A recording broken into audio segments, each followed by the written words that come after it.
Sekarang lewat di situ lagi, jatuh lagi, emang goblok dah.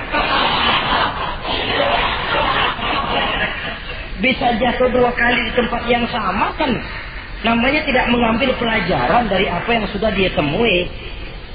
Jadi saudara hadirin, terutama adik-adik remaja, masa depan kalian itu merupakan harapan dari semuanya. Kami yang tua terlalu banyak berharap dari kalian. Sementara hari depan kalian lihat sendirilah, persaingan hidup makin tajam, tensi ekonomi makin tinggi, jumlah angkatan tenaga kerja yang masuk tidak jauh dari seimbang dengan lapangan kerja yang bisa disiapkan. Kalau kita dihambat oleh penyakit ragu-ragu, orang lain sudah berbuat dan kita masih menonton, boleh sangat jadi nantinya kita akan terpojok di sudut-sudut kehidupan untuk lebih banyak jadi penonton daripada jadi pemain. Lebih sering menjadi objek daripada menjadi subjek. Istilah Arabnya lebih sering menjadi maf'ul daripada menjadi fa'il. Namanya juga orang nonton, soknya kan kayak lebih pintar dari yang main. Wajar orang nonton bola ngomel melulu. Itu Maradona tolol, Maradona ditololin. Ajak sederajat goblok, ajak digoblokin. Kalau sudah dia disuruh main ke lapangan, gempor dia nggak bisa nih. Namanya penonton, dan wajar saja penonton juga kalau nggak surat nggak rame kalau lapangan. Saudara hadirin yang saya muliakan, maka keraguan-raguan akan jadi penyakit yang menghalangi orang pada saat dia harusnya sudah berbuat, dia malah berpangku tangan. Akhirnya dia akan jadi orang yang ketinggalan kereta. Sementara hidup tidak berjalan mundur ke belakang dan tidak juga berhenti. Tidak ada kata berhenti atau kata mundur dalam hidup. Berhenti kita diinjak orang, mundur kita hancur. Hidup ini seperti cerita tentaranya Tariq bin Ziyad ketika menyeberang ke daratan Spanyol di Selat Jabal Tariq. Sejarah menyebutnya Gibraltar ya. Itu bahasa Spanyol, lidah Spanyol dengan lidah Arab. Kita Jabal Tariq, dia Gibraltar. Kita Ibn Rusdi, dia Averroes. Saudara-saudara, ketika pasukan sudah menyeberang ke daratan, seluruh kapal-kapal ini dibakar oleh Tariq bin Ziyad. Beliau sadar menghadapi tentara yang jumlahnya lebih banyak dari tentaranya sendiri. Maka seluruh kapal dibakar. Lalu beliau pidato di depan tentaranya. Ayuhan nas, ainal mafar, al-bahru min waraikum, wal adu amamakum. Saudara-saudara, sekarang mau lari kemana? Kita tidak punya pilihan lain. Di belakang laut, di depan musuh. Mau pulang, kapal sudah saya bakar semua. Ini termasuk menghilangkan keraguan bala tentaranya. Mundur, kecebur, mati.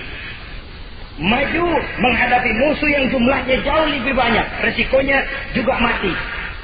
Namun mati maju, mati syahid. Mati mundur, kecebur, mati konyol. Pilih. Ya tentu tidak ada pilihan lain. Menghilangkan keraguan di kalangan tentaranya. Juga menghadapi kehidupan ini. Menimbang adalah perlu, tapi berbuat lebih perlu lagi. Jangan takut salah, karena salah berbuat lebih baik daripada tidak pernah salah, karena tidak pernah berbuat. Kesalahan pada akhirnya akan mendidik kita untuk tidak salah lagi pada masa-masa yang akan datang. Ini penyakit pertama. Penyakit yang kedua, al-hazan. Penyakit duka cita. Manusia itu egonya terlalu besar. Kalau dia kehilangan sesuatu yang dia tidak senangi, atau menemukan sesuatu yang tidak dia harapkan, dia bersedih. Kesedihan itu timbul sebenarnya karena egonya. Bapaknya meninggal, dia sedih. Sebenarnya kesedihannya bukan karena matinya bapaknya, tapi kesedihannya karena dia tidak punya orang tua lagi. Dianya itu yang dia tangisi, akunya. Perkara bapaknya mati sih, memang semua yang hidup mesti mati. Tapi dia nggak punya bapak, itu yang lebih dia sedih. Akunya ini, egonya manusia itu. Seorang perempuan yang ditinggal mati oleh suaminya, dia menangis. Bukan karena suaminya yang mati, tapi karena dirinya tidak bersuami. Dirinya yang lebih banyak dia tangisi. Egonya itu yang lebih banyak bicara. Oleh karena itu agama mengajarkan, kata Nabi, ahbib habibaka haunan ma asa ayyakuna baghidaka yawman ma wa abghid baghidaka hawnan ma asa ayyakuna habibaka yawman ma. Cintailah apa yang kamu cintai sekedarnya saja. Sebab sangat boleh jadi yang sekarang kamu paling cinta, besok jadi yang paling kamu benci. Tapi bencilah apa yang kamu benci sekedarnya saja. Sebab boleh jadi yang hari ini paling kamu benci, besok akan kamu paling cintai. Saudara-saudara kaum muslimin, maka cintailah harta, cintailah kedudukan, cintailah harta benda, cintailah anak dan istri sekedarnya saja. Sehingga tidak berurat dan berakar. Sebab kalau dia sampai berurat dan berakar di hati ini, nanti ketika datang saat berpisah, kita seakan tidak mau menghadapi kenyataan. Kita seakan ingin lari dari kenyataan. Tetapi kalau bersifat ala kadarnya, seluruhnya sudah diperhitungkan. Oleh karena itu, untuk mengatasi sifat duka cita ini, kuncinya adalah iman. Siapa sih orang yang tidak pernah sedih dalam hidup ini? Tapi siapa orang yang tidak pernah senang dalam hidup ini? Tidak ada orang yang senang terus dan tidak ada orang yang sedih terus. Dia berganti. Bahkan itulah yang bikin hidup ini nikmat. Coba kalau hidup ini isinya ketawa saja, monoton. Sebaliknya kalau hidup isinya cuma nangis saja, bagaimana rasanya? Tapi ada senyum, ada tangis, ada duka, ada suka. Itulah bumbu daripada kehidupan. Cuma tentu saja saudara-saudara, duka cita yang pada gilirannya akan membawa kebahagiaan, itu yang harus berani kita hadapi. Tapi duka cita yang tidak beralasan, itu yang jadi penyakit. Kayak sedih, takut miskin, itu kan tidak beralasan. Kita punya jabatan, takut merosot, takut pensiun, dengar mau ada mutasi, gerusak-gerusuk. Kan itu yang tidak beralasan. Duka cita semacam itu tidak beralasan. Karena tidak sadar bahwa pada awalnya itu pun tidak dia miliki. Kalau duka cita itu akan membawa kebahagiaan, tidak perlu kita takuti. Satu contoh. Kalau di depan saudara saya sodorkan 2 gelas, yang satu isinya jamu, yang satu sirup. Kira-kira saudara minum jamu apa sirup? Jamu apa sirup? Orang yang berpikir panjang saya yakin pasti minum jamu. Pahit memang, getir memang waktu minum. Tapi besok badan sehat, tenaga kuat, gairah kerja ada, semangat hidup tumbuh. Ini orang Islam, orang yang berpikir jauh ke depan. Ke depan kemana? Dia tidak cuma mikir dunia, dia mikir kubur, alam kubur, dia mikir akhirat. Maka dia berani minum jamu. Apa jamu itu? Puasa, jamu pahit, memang enak banget puas, setengah mati. Sembahyang, jamu pahit.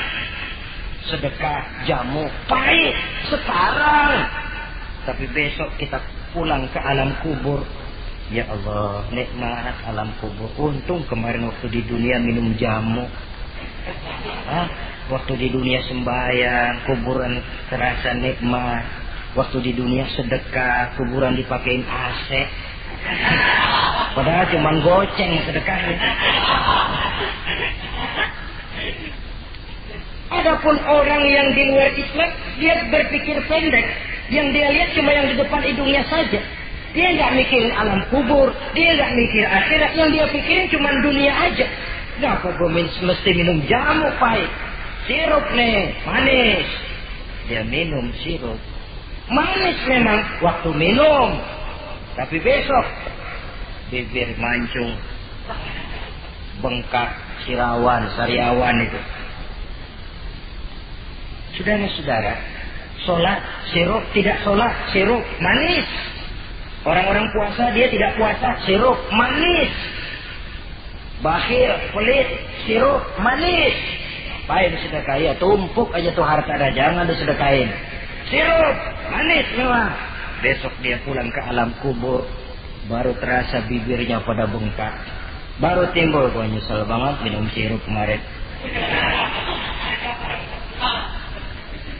Jadi saya katakan kuncinya adalah iman. Berangkat dari surah Ali Imran ayat 139, Allah berpesan, wala tahinu wala tahzanu wa antumul a'launa in kuntum mu'minin.